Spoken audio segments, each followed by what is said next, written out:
बोलो जयकारा बोल मेरे श्री गुरु महाराज की जय।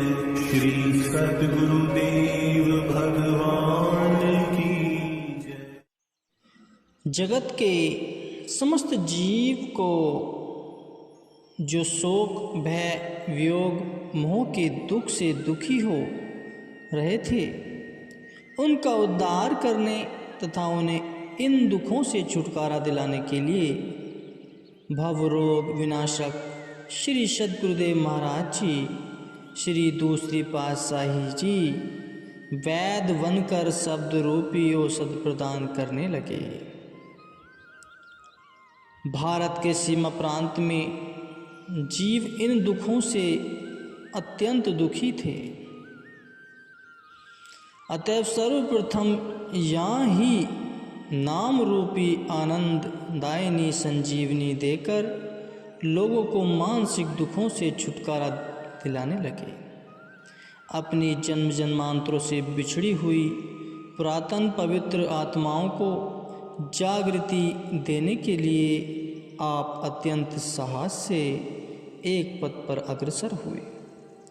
श्री परमहंस दयाल जी के श्री वचन थे कि आप महापुरुष हैं, परम संत हैं, आपके लाखों शिष्य होंगे।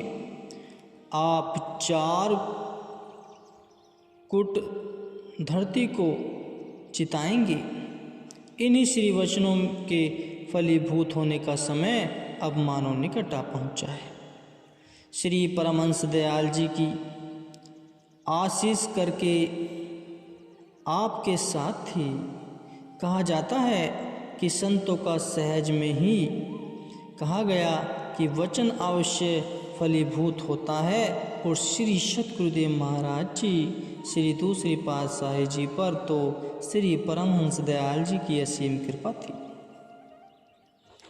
सर्वप्रथम आपने लक्की मरवत जिला बन्नू को सत्संग का मुख्य केंद्र बनाया। भक्त साहिब राम जी के घर सत्संग का कार्य हुआ करता था। आपने जिज्ञासुओं व गुरुमुखों को सरलता से उपदेशामृत का पान कराने हेतु लक्की में कुछ जमीन खरीदने को कहा, क्योंकि बढ़ती हुई नाम की महिमा से जिज्ञासुओं व गुरुमुखों की संख्या भी बढ़ रही थी। इसलिए सत्संग हेतु आश्रम का होना जरूरी था। आपने सत्संग कार्य के लिए जमीन खरीदी, इसी हर्ष में कि यहाँ आश्रम निर्माण होगा।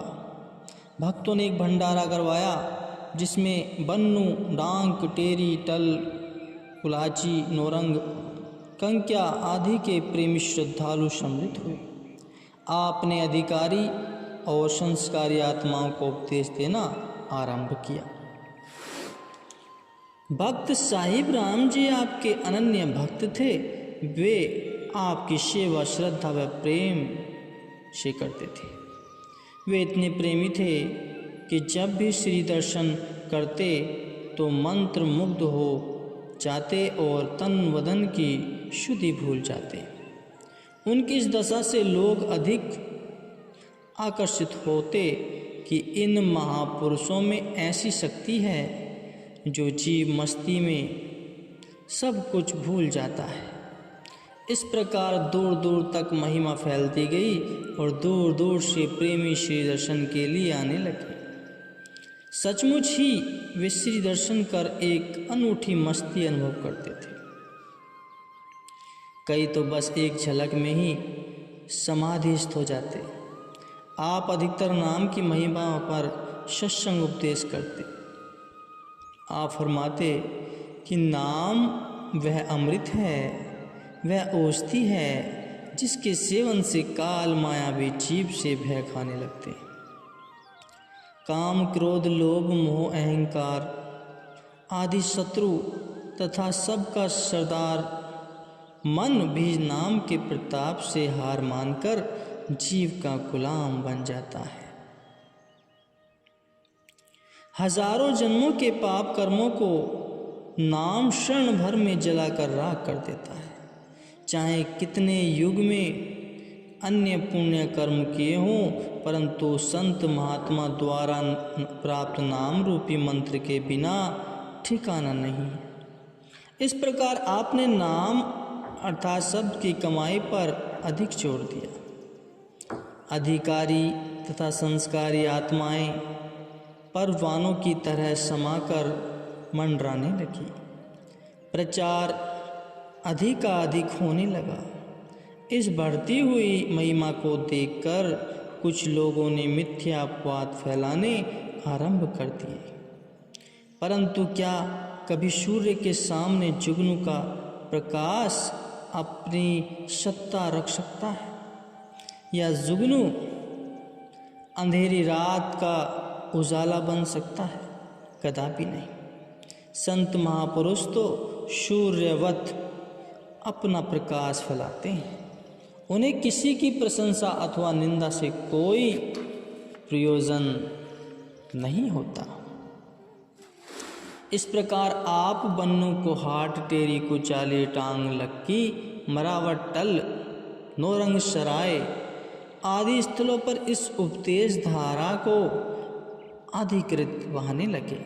सन 1921 में श्री 108 श्री सतगुरुदेव महाराज जी, श्री दूसरी पातशाही जी मौजा कंकिया जिला बन्नू सीमा प्रांत में महात्मा योगात्मा आनंद जी के घर सत्संग प्रचार के लिए ठहरे हुए थे। उन्हीं दिनों कंकिया में डाको दिन श्री चरणों में उपस्थित होकर विनय की कि मेरा लड़का डाकू पकड़ कर ले गए हैं, मेरे लड़के को डाकू पकड़ ले गए हैं। तो श्री सतगुरुदेव महाराज जी ने फरमाया कि मालिक का भजन करो, सब ठीक हो जाएगा।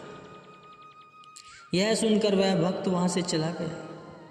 3 दिन के पश्चात डाकुओं की ओर से उस भक्त के नाम एक पत्र आया कि 10,000 रुपया अमुक स्थान पर भिजवा दो तो तुम्हारे लड़के को छोड़ दिया जाएगा, नहीं तो इसके जीवन से हाथ धो बैठोगे। उसका केवल एक ही लड़का था। यह समाचार मिलते ही भागा भागा श्री चरणों में उपस्थित हुआ, सब वृत्तांत डाकुओं का विनय किया। आपने फरमाया कि तुम्हें पहले भी कहा गया है कि भगवान का भजन करो, कुदरत सब ठीक कर देगी। वह भक्त वहाँ से तो चुपचाप चला गया, परंतु मन में सोचने लगा कि मेरे लड़के के छूटने की कोई आशा नहीं हो सकती, न ही मैं इतना रुपया दे सकूंगा, न डाकू लड़के को छोड़ेंगे। उस समय का 10,000 रुपया आज के लाखों रुपए के बराबर है। अब भक्त जी घर घर जाकर कुछ थोड़ा थोड़ा बहुत भजन पूजन करने लगे। दुख में सुमिरन सब करे, सुख में करे न कोय, जो सुख में सुमिरन करे तो दुख काहे को होए। तो कबीर साहिब कहते हैं कि डाकू उस लड़के को साथ ले जाकर पहाड़ी के अंदर छुपा कर बैठे थे। लड़के को एक कोने में बिठाया हुआ था और उसके हाथ पांव बंधे हुए थे। सब डाकू निश्चिंत होकर खाना खा रहे थे। तभी उन्हें उसी पहाड़ी पर एक सिपाही घूमता हुआ नजर आया। एक डाकू ने कहा कि पुलिस आ गई है। सब डाकू भोजन छोड़कर भाग खड़े हुए और लड़के को वहीं पर छोड़ गए। डाकुओं के भागने पर एक सिपाही नीचे उतरकर लड़के के पास आया, उससे सब हाल पूछा। लड़के ने अपना नाम, पिता का नाम व गांव का नाम सब बता दिया। डाकुओं का सब हाल सिपाही को सुनाया। सिपाही ने उसके हाथ पांव खोले और साथ लाकर उसके गांव के पास लड़के को छोड़ दिया। लड़के ने सिपाही को घर चलने के लिए विवश किया, परंतु सिपाही ने कहा कि मेरा काम तो तुम्हें छोड़ने का था, सो छोड़ दिया, अब मैं जाता हूँ। उस लड़के ने घर पहुंचकर अपने पिता को सब आप बीती कह सुनाई। वह भक्त मन ही मन समझ गया कि श्री सद्गुरुदेव जी के अतिरिक्त इस विषम परिस्थिति में कौन वहाँ पहुँच सकता था। अवश्य ही श्री सतगुरुदेव महाराज जी स्वयं वहाँ पहुँचे होंगे। दूसरे दिन वह भक्त उस लड़के को साथ लिए श्री चरणों में पहुँचा और आपका बहुत बहुत धन्यवाद कर क्षमा मांगने लगा। आपने वचन फरमाए कि अब तुम्हारा काम हो गया है, सो पहले से अधिक भजन किया करो, स्वयं करो तथा संबंधियों से भी करवाओ। भजन करने से बाहर व अंदर के डाकू काम, क्रोध, लोभ, मोह, अहंकार सब डरते। इसलिए मन लगाकर अधिक भजन किया करो। जो मालिक का भजन करते हैं वे इस लोक व परलोक में सुखी रहते।